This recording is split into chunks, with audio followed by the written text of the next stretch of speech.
Common intention और common object दोनों ही important topics हैं आईपीसी में। इस वीडियो में हम आज दोनों को ही डिस्कस करेंगे with illustrations with important cases, and last में इन दोनों में क्या डिफरेंस है हम डिस्कस करेंगे। Common intention and common object एक जॉइंट लायबिलिटी के प्रिंसिपल पे बेस्ड है कि जब बहुत सारे लोग किसी ऑफेंस को कमिट करते हैं तो आईपीसी में या तो उन्हें कॉमन इंटेंशन के तहत कोई ऑफेंस कमिट करा माना जाता है या ये माना जाता है कि वहाँ पे सारे जो ग्रुप मेंबर्स हैं उन्होंने कोई कॉमन ऑब्जेक्ट के साथ कोई ऑफेंस कमिट किया है। So there are two things, common object and common intention, and they are based on principle of joint liability. Now we must know participation in crime कैसे हो सकता है। तो या तो कोई व्यक्ति क्राइम को खुद ही कमिट करेगा या किसी अदर के साथ मिलके कमिट करेगा या किसी को एम्प्लॉय करके किसी दूसरे के थ्रू ऑफेंस कमिट कराएगा, या फिर कोई ऑफेंस कमिट हो जाता है। तो ऐसे केस में अगर किसी ने ऑफेंस कमिट कर दिया है और उसका फ्रेंड उसको प्रोटेक्ट कर रहा है अरेस्ट होने से या उसको अब्सकॉन्ड करने में, या वो चार्जेस जो उसने ऑफेंस कमिट किया वो चार्जेस से उसको स्क्रीन कराने की कोशिश कर रहा है, बचाने की कोशिश कर रहा है, तो ऐसे सारे केसेस में पार्टिसिपेशन होता है। So if you see that अगर कोई खुद ही क्राइम करेगा तो यहाँ पे जॉइंट लायबिलिटी अराइज ही नहीं होती। अगर कोई किसी एजेंसी के थ्रू किसी को एम्प्लॉय कराकर ऑफेंस कमिट कराता है तो वो अबेटमेंट में आ जाता है। और स्क्रीन कराने का भी एक अलग प्रोविज़न ही है। आईपीसी में कुछ अलग प्रोविज़न्स दिए हैं कि अगर कोई ऑफेंस कमीशन के बाद किसी को हार्बर करता है या स्क्रीन कराता है, एविडेंस को ख़त्म कराने में हेल्प करता है या किसी को अब्सकॉन्ड करने में हेल्प करता है, तो वो उसके लिए अलग प्रोविज़न्स हैं। इन चारों ही सर्कमस्टांसेस में लायबिलिटी सेट करना सब डिफ़िकल्ट सेकंड वाले पॉइंट में होता है, क्योंकि अगर किसी ने क्राइम खुद ही कमिट किया है तो दिस इज़ सिंपल दैट किसी ने क्राइम कमिट किया उस पर चार्जेस लगाए जा सकते हैं, उसकी लायबिलिटी इजीली सेट करी जा सकती है। अगर किसी ने अबेटमेंट इंस्टिगेशन किसी दूसरे के थ्रू क्राइम कराया है तो वो भी फैक्ट्स एंड सर्कमस्टांसेस से क्लियर हो जाता है कि किसी ने किसी को डायरेक्ट किया था, किसी ने कोई एजेंट अपॉइंट किया था उसके लिए कि आप ये ऑफेंस कमिट कर दो, या ऑफेंस कमीशन के बाद किसी को स्क्रीन करना, किसी को अब्सकॉन्ड कराने की कोशिश करने के लिए कोई व्यक्ति कुछ करता है तो वो वहाँ पर भी उसको क्लैरिटी आ जाती है फैक्ट्स एंड सर्कमस्टांसेस में किसी भी पर्टिकुलर केस में कि ये इस तरह का ऑफेंस कमिट हुआ है। बट जहाँ पर बहुत सारे लोग सेम ऑफेंस की कमीशन में इन्वॉल्व हैं और यहाँ पर उनकी लायबिलिटी फैक्ट्स एंड सर्कमस्टांसेस से ये समझ ही नहीं आता कि किसने क्या कमिट किया है, किसने क्या कॉन्ट्रीब्यूशन किया है, ये क्लैरिटी नहीं होती है एंड सबका थोड़ा थोड़ा पार्टिसिपेशन होता है। तो यहाँ पर 34 एंड 149 की लायबिलिटी राइज होती है which is common intention and common object. तो आपको ये क्लियर हुआ होगा। Section 34 of IPC provides acts done by several persons in furtherance of common intention. When a criminal act is done by several persons in furtherance of the common intention of all, in furtherance of common intention of all, each of such persons is liable for that act in the same manner as if it were done by him alone. So common intention में in furtherance of common intention में बहुत सारे लोग, several persons, there is no specific number of persons is required in this section. There persons must be several, which means more than one. तो ऐसे cases में अगर कोई ऑफेंस का कमीशन होता है, कोई क्रिमिनल एक्ट सेवरल पर्सन्स करते हैं in furtherance of common intention, then each of such persons is liable, जैसे कि उसने खुद ही alone himself alone has done that act. So ये लायबिलिटी वहाँ पे सेट होती है as per section 34। So ingredients जो सेक्शन 34 प्रोवाइड कर रहे हैं हम उसको ब्रेक करके देखेंगे कि there must be a criminal act done by more than one person. Second, that act done by them in furtherance of common intention, there must be common intention, तभी 34 attract होगा। There must be pre arrange plan, meeting of minds must be there before the commission of offence.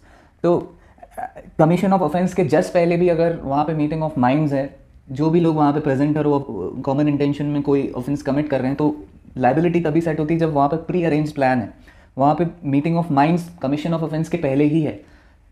So it was also held in state of MP versus Deshraj 2004. In this judgment, it was held that there must be pre-meeting of minds, there must be a pre-arranged plan to constitute the liability under section 34 of IPC. Then participation in doing something to procure commission of offence.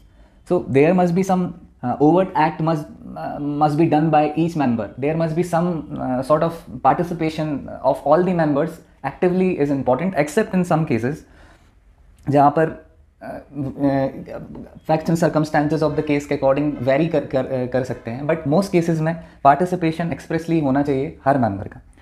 Physical presence at the time of commission of offence, except in some cases physical presence होना ज़रूरी है for attracting section 34 of IPC. तो physical presence नहीं है तो यहाँ पर 34 की लाइबिलिटी अट्रैक्ट नहीं होगी, but except in some cases, जैसे कि 409 ऑफ IPC है, इसमें प्रेजेंस ज़रूरी नहीं होती है. ऐसे कुछ अलग प्रोविजंस भी हैं जिनमें फिजिकल प्रेजेंस नेसेसरी नहीं होती है कॉन्स्टिट्यूट करने के लिए. Otherwise in every case physical presence ज़रूरी ही है. Now, what is the object of this principle enshrined in section 34? It is that in cases where several people are involved, it becomes difficult to determine viability of each one of the participants due to mixed up acts among them. Because बहुत सारे लोग जहाँ involve होते हैं तो ये clarity नहीं होती कि किसने क्या कमिट किया, किसने क्या एक्ट किया है.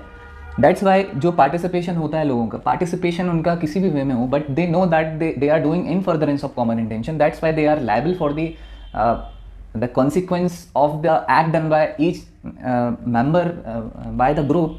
ऐसा माना जाता है कि उन्होंने अकेले ही वो एक ऑफेंस कमिट किया है. So this is a joint liability principle कि यहाँ पर ये डिटरमाइन करना ही बहुत डिफिकल्ट हो जाता है कि किसने क्या किया है. दैट्स वाई ये लायबिलिटी सेक्शन 34 में प्रोवाइड करी गई. सो सेक्शन 34 to 38 इसको एंड 149 जॉइंट लायबिलिटी के बारे में बताता है. As 34 provides common intention and 149 provides common object, but दोनों ही प्रिंसिपल जॉइंट लायबिलिटी पे ही बेस्ड हैं. दोनों ही सेक्शंस जॉइंट लायबिलिटी को ही सेट करते हैं. In Nandi Rastogi versus state of Bihar, it was held that to attract section 34 of IPC, it is not necessary that each person must assault the deceased. Everyone may have their different assigned roles that constitute common intention.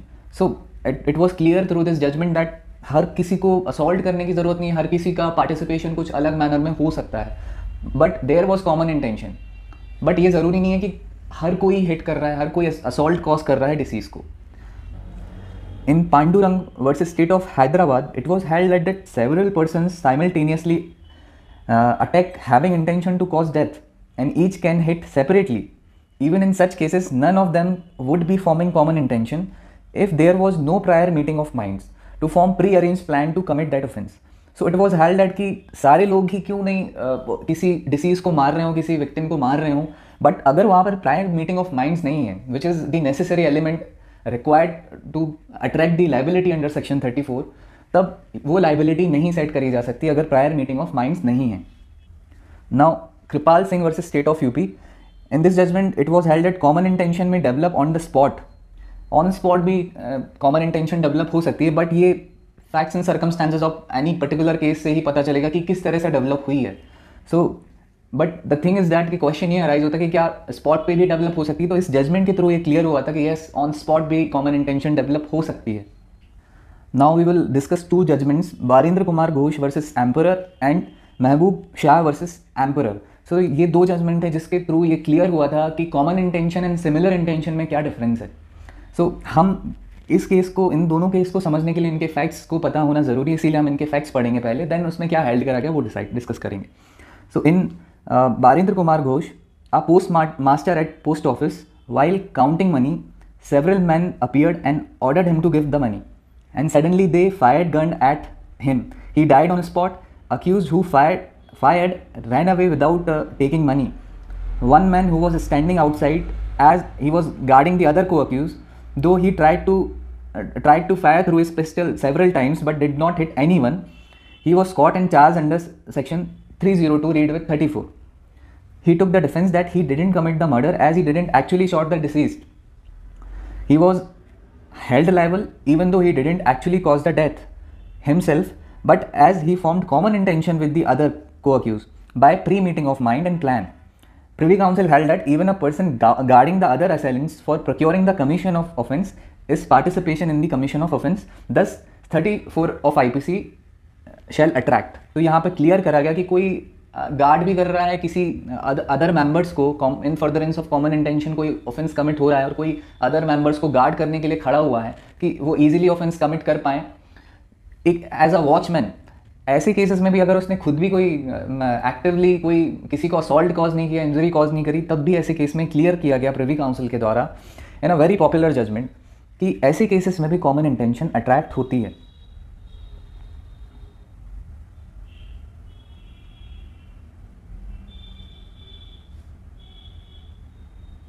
Now Mahboob Shah versus emperor, इस case के facts, one Allahdad deceased with a few others left village by boat for cutting reeds on the bank of Indus river. There they saw Mehboob Shah, father of Wali Shah, who warned them against collecting reeds from land belonging to them. Ignoring which they collected reed from their land. While returning, Ghulam Qasim Shah, nephew of Mehboob Hussain Shah, stopped them and pulled the boat with a rope and asked to return the reeds. Alladad picked up the lathi from the boat and struck Ghulam Qasim Shah. Qasim Shah when shouted out for help. Wali Shah and Mehboob Shah came up. When Alladad and Hamidullah tried to run away, Wali Shah and Mehboob Shah came in front of them and Wali. Qasim Shah fired at Alladad, who died immediately, and Mehboob Shah fired at Hamidullah, causing injuries. So, as all of them were held charged 302 red with 34, common intention की liability वहाँ पर initially attract हो गई थी कि सारे लोग वहाँ पे इन्वॉल्व थे। In furtherance of common intention वो डेथ कॉज करी गई थी। But Ghulam was acquitted as he sought help, as he was already at crime scene, and then other co-accused came up and fired at Alladad. But other two held under 302 for committing murder, क्योंकि जो काशिम शाह था वो तो already वहाँ पर help के लिए उसने अक्यूज पर्सन जो दो अदर अक्यूज हैं उनको कॉल किया था जिन्होंने फायर किया था। तो ये तो क्लियर हुआ कि उसकी लाइबिलिटी सबऑर्डिनेट कोर्ट ने, डिस्ट्रिक्ट कोर्ट ने तो ये साइड कर दिया कि वहाँ पर उसकी लाइबिलिटी नहीं है, बिकॉज वो वहाँ पर वो अदर को अक्यूज के साथ प्लानिंग करके आया ही नहीं था। ऐसे कोई सर्कमस्टांसेस ही नहीं थे कि वहाँ पे उसके द्वारा कोई प्री मीटिंग ऑफ माइंड थी। बट प्रिवी काउंसिल ने अगेन ये हेल्ड करा कि कॉमन इंटेंशन को सिमिलर इंटेंशन से कंफ्यूज नहीं करा जाना चाहिए, as per the facts and circumstances of this case, कि उसने सडनली शाउट किया, चिल्लाया और वहाँ पर तुरंत दो लोग उसके साथ के प्रेजेंट हो गए, आ गए। तो उन्होंने बोला कि वहाँ पर कोई स्कोप ऑफ प्लानिंग तो प्रेजेंट ही नहीं था, वहाँ पर कोई प्लानिंग तो की ही नहीं जा सकती थी। इसी वजह से ये हेल्ड करेगा कि वहाँ पे कोई कॉमन इंटेंशन थी नहीं, और दोनों ही जो अक्यूज, जो एक तो एक्विट हो गया और दो लोग जो थे वो दोनों को as per their individual act liable ठहराया गया। उनको वही लायबिलिटी सेट करी गई जो उन्होंने इंडिविजुअली कॉज करी थी। जैसे कि कासिम शाह ने फायर किया था तो जिससे डेथ हुई थी तो उसको 302 के लिए लायबल किया गया, और जो हमीदुल्लाह पर महबूब शाह ने फायर किया था, जो इंजरी जो कॉज हुई थी उसके अकॉर्डिंग उसकी लायबिलिटी सेट की गई थी। So it was held that कि सिमिलर इंटेंशन और कॉमन इंटेंशन में बहुत डिफरेंस है। तो यहाँ पर वो कन्फ्यूजन कॉज नहीं होना चाहिए कि अगर सिमिलर इंटेंशन है तो वो भी कॉमन इंटेंशन की तरह ट्रीट नहीं की जा सकती। सो आई होप आपको क्लियर हुआ ये। Now what is common object? Section 149 sets the liability in following words: every member of unlawful assembly guilty of offence committed in prosecution of common object, if an offence is committed by any member of an unlawful assembly in prosecution of the common object of that assembly, or such as the members of that assembly knew to be likely to be committed in prosecution of that object. So every person who at the time of committing of that offence is a member of the same assembly is guilty of that offence. So 149 सबसे पहले तो every member of an unlawful assembly is guilty of offence committed in prosecution of common object. So सबसे पहले तो unlawful assembly, तो 149-34 से तो पहले ऐसे ही डिफर कर जाता है कि यहाँ पर अनलॉफुल असेंबली की बात हुई है। It is not just an assembly, it is unlawful assembly, and as you know that unlawful assembly is provided defined under section 141 of IPC। ये 5 कैटेगरीज हैं जो एक 5 लोगों की मेंबरशिप, 5 लोग का ग्रुप होना चाहिए, 5 या 5 से ज़्यादा, जो ये सारे पर्पसेस को फुलफ़िल करने के लिए असेंबल होते हैं, और इन 5 कैटेगरीज में जो एक्ट्स हैं उनको कॉज करते हैं, तो तब जाके वो अनलॉफुल असेंबली कॉन्स्टिट्यूट होती है। तो as per 149 there must be unlawful assembly, and unlawful assembly is defined under section 141. So unlawful assembly as per section 141, and the every member of unlawful assembly is guilty of offense committed in prosecution of common object if an offense is committed by even any member of an unlawful assembly in prosecution of common object or such as members of that assembly knew to be likely to be committed in prosecution of that object. So इसके दो portion है provision के, 1 and second. या तो किसी एक ने इन prosecution of common object किसी एक मेंबर ने कोई ऑफेंस कमिट किया है तो कॉमन लाइबिलिटी राइज होती है, या सारे मेंबर्स ये जानते थे, एज अ मेंबर वो जानते थे कि ऐसा कोई offence in prosecution of that object commit होने वाला है. तो तब ऐसे केसेस में एवरी पर्सन जो at the time of committing of that offence member है सेम असेंबली का, वो लाइबल होगा as per section 149. I hope it is clear. Now, whether any overt act is necessary to constitute 149. So, in Ramchandran versus State of Kerala 2011, it was held that once common object is proved amongst members of unlawful assemblies, some overt act by every member is not necessary to constitute 149.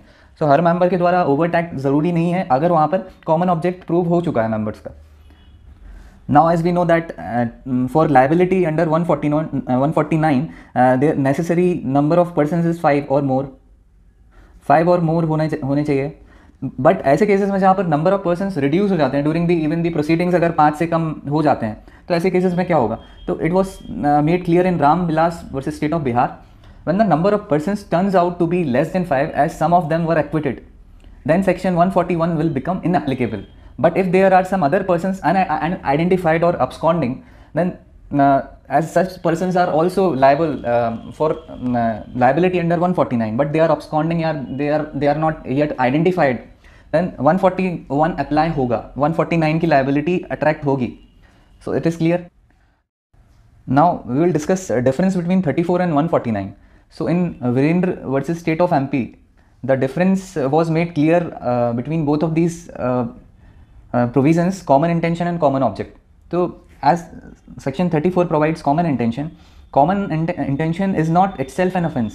ये तो एक rule of evidence है कि कुछ लोग involve थे, एक से ज़्यादा लोग इन्वॉल्व थे और उनका पार्टिसिपेशन था, तो उनकी कॉमन लाइबिलिटी अराइज होती है.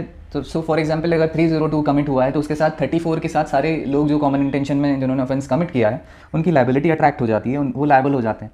As per 149 as it is constituted by section 141 as 141 provides unlawful assembly. तो कोई भी अनलॉफुल असेंबली का मेंबर है, अनलॉफुल ऑब्जेक्ट के लिए कोई जॉइंटली ऑफेंस कमिट करते हैं जो 141 की कैटेगरी, जो 5 कैटेगरीज हैं उसमें दी हुई है, तो it is itself punished under section 143, 144 and there are other provisions also. जैसे अगर और एग्रीवेटेड फॉर्म में अनलॉफुल असेंबली होती है तो वहाँ पे रियॉट के का भी प्रोविज़न है. सो यहाँ पर एक सेपरेट लाइबिलिटी है, एक सब्सटेंटिव लाइबिलिटी क्रिएट होती है कि ये अपने आप में ही एक ऑफेंस है. कॉमन ऑब्जेक्ट में 149 में जो लाइबिलिटी होती है वो अनलॉफुल असेंबली जो ऑफेंस कमिट करती है वो सारे मेंबर्स की लाइबिलिटी एक सब्सटेंटिव ऑफेंस है अपने आप में. So this is the first difference. Then active participation ज़रूरी होता है एज पर 34, बट 149 की लाइबिलिटी के लिए इवन अगर कोई मेंबर भी है और वो कोई एक्टिव पार्टिसिपेशन नहीं है उसका, तब भी 149 के तहत उसकी लाइबिलिटी क्लियर है.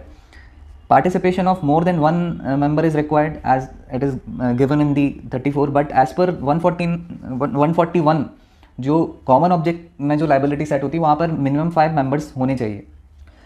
Last, prior meeting of minds is necessary. As per 34 judgments भी हैं कि prior meeting of mind ज़रूरी है तभी common intention attract होता है, but ऐसा common object 149 की liability में नहीं है. प्रायर मीटिंग ऑफ माइंड होना ज़रूरी नहीं है. इवन वहाँ पर इमीडिएटली किसी जगह पर लोग इकट्ठे हो जाते हैं, कलेक्ट हो जाते हैं, गैदरिंग हो जाती है और वहाँ पर अचानक से कोई तोड़फोड़ चालू हो जाए, रियॉट हो जाए, तो 149 अट्रैक्ट हो जाता है, भले ही वहाँ पर कोई प्रायर मीटिंग ऑफ माइंड नहीं थी लोगों में. So this is the difference, जो बहुत बड़ा डिफरेंस है. सो आई होप आपको सारी चीज़ें क्लियर हुई होंगी, समझ आई होंगी. अगर आपको वीडियो अच्छा लगा तो please subscribe the channel and keep watching. Thank you so much.